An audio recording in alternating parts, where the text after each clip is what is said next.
Could it be another bond hearing, Michael? Could they? No. I think what ends up happening here is the judge allows it in, Mike. I think he does that because I don't think this was something that was done on purpose, right? Because that's one of the things they look at. And ultimately, let both sides testify, let the jury decide. You know, let the jury decide whether they believe that these are really jokes, right? You listen to Kim Jensen, you listen to the detective, and you figure out, you know, that way. I think that's the best and fairest way. So when I look at her testimony, though, I think about her in the context of the trial.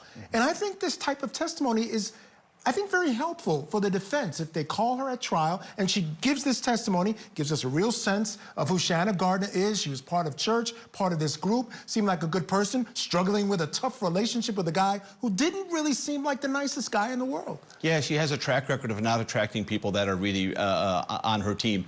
If these text messages are introduced, obviously they'd have to bring in Kim Jensen, and Kim Jensen would have to come in there and testify and say these were jokes, these were hyperbole. Again, there's too many coincidences for the defense in this case. If these text messages are brought in and she's joking about a hitman, and there was a hitman, and Henry Tennant actually is testifying that he was hired as a hitman, I feel like this would be the case for the defense.